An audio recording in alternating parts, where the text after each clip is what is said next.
All right, friends, you thought Bird Dogs Afield was all about woodcock and grouse hunting. Well, do we have a surprise for you? Today we're in South Dakota. We're here courtesy of Ben Bigalke from Pheasants Forever. Ben, thanks so much for having me in here. You bet, Paul. Wonderful. Thanks for coming out. You know, this has been kind of a special hunt for us the last day or two, and today we're fortunate enough to have John Howard and Steve Ries with Native Dog Foods out. John, great. This is wonderful. Good, Paul, Steve. Thanks for coming out, Paul. You bet. Thank you. It's been a great chance for us to come out and bring these guys out. Native Dog Food is a very big sponsor of Pheasants Forever and allows us to do all the great things we do on the ground with their support. And so for us to be able to get together, spend a couple days out in the field working the dogs and let them know how much we appreciate them is a lot of fun. Great. Wonderful. Yeah, Paul, I really don't look at it as a sponsorship. I look at it as a partnership. And I know we're sponsors, but we really do look as partners in this Good. growing habitat. Wonderful. Well, this should be an exciting day, and I think it is a wonderful partnership. Pheasants Forever certainly does a lot for the birds and the habitat. It's a habitat organization, and we're just happy to be here. So thank you. It's a great day. How about we see if we go find some birds? Great. Let's go. I'm ready. Right. Sit. This is our female German short hair, Princess Di. She's a 5-year-old dog. She's got her Master Hunter title on her. She's been on multiple species of birds. And today we're just hoping that we can go out and enjoy her in the field with some ringnecks here in South Dakota. So this is 5-year-old Princess Di. 3 shells, right, Ben? That's right. Look at the ducks get off your pond. You done? I'm done. Sit.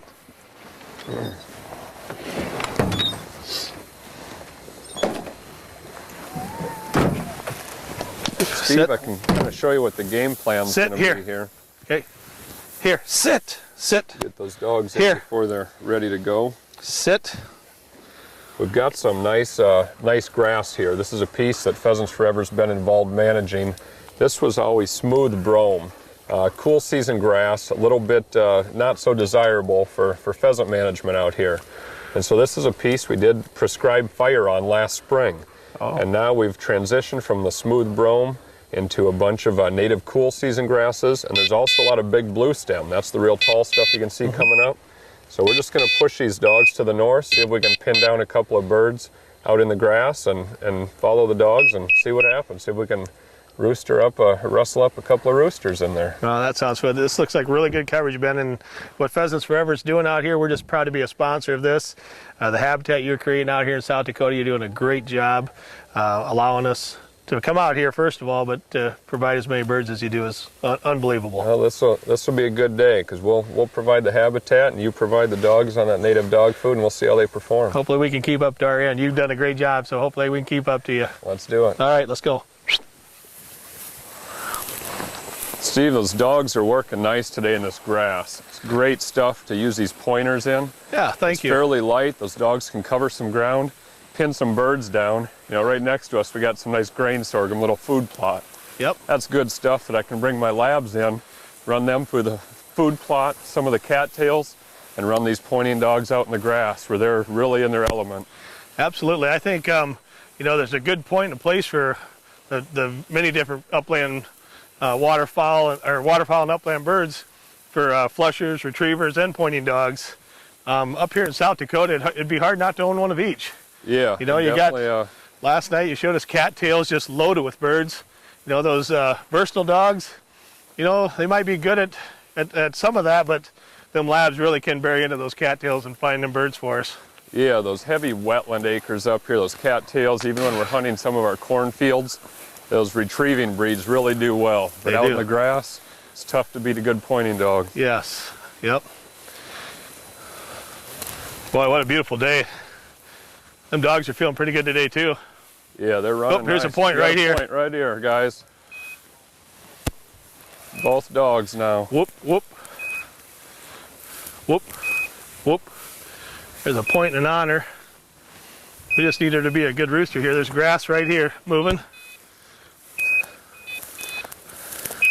Whoop. Rooster!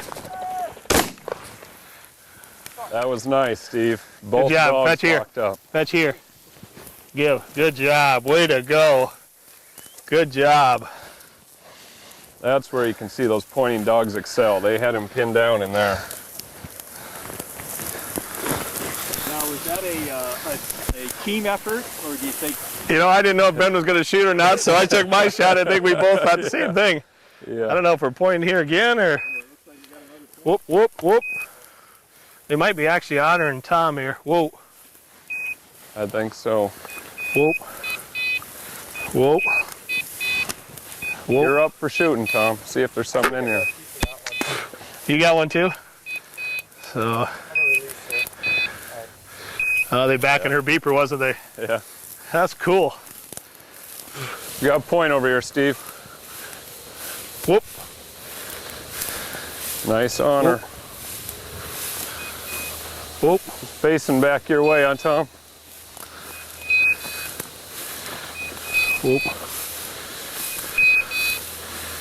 Whoa. Whoa. Whoa.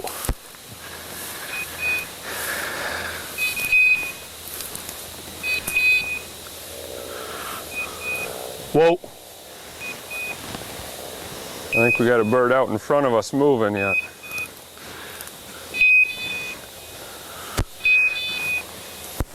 Whoa. Whoa.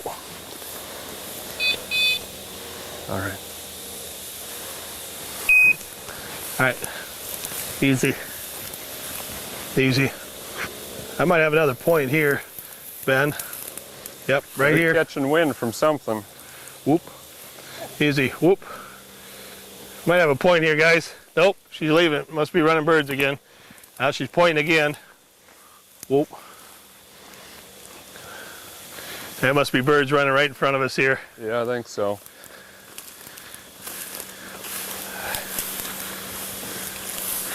Whoop. She's saying right here, Ben. I guess. Whoop.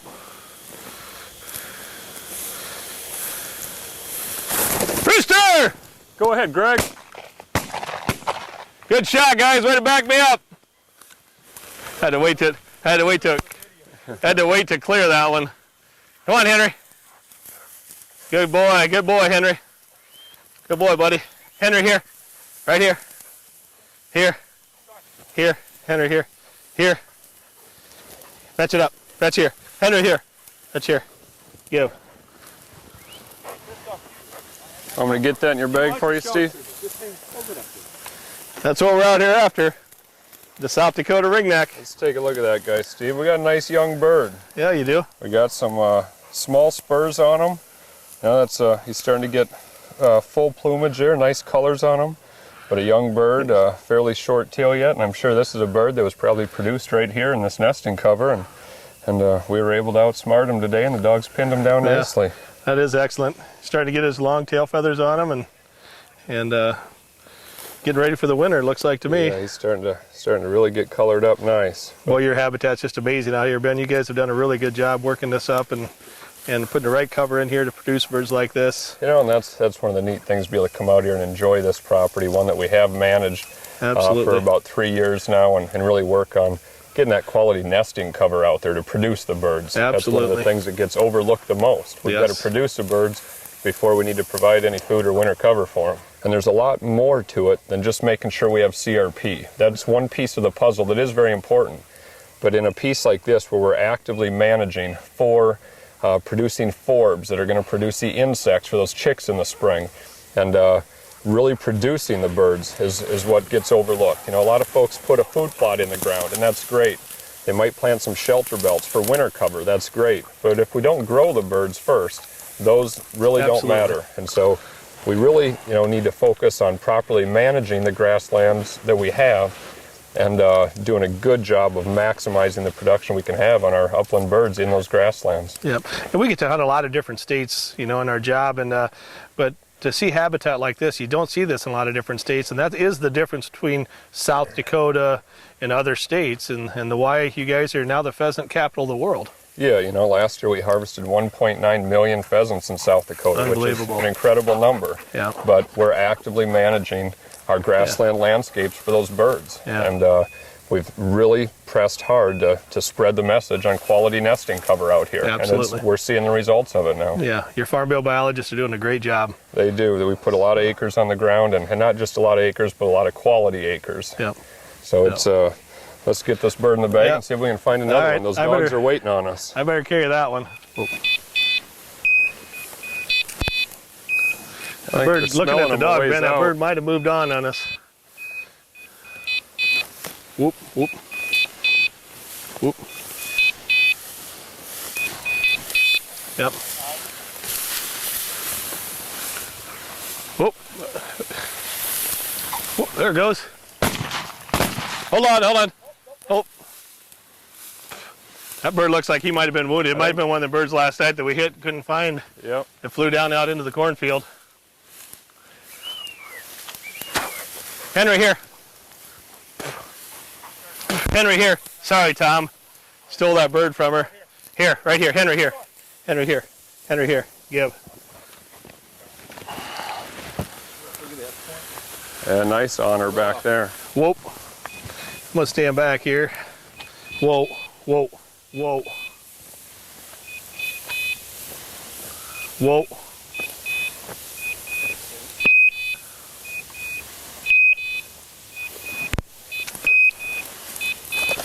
Go ahead, Tom. Nice Good shot.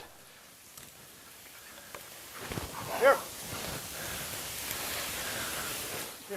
Here. Here. Here. Here.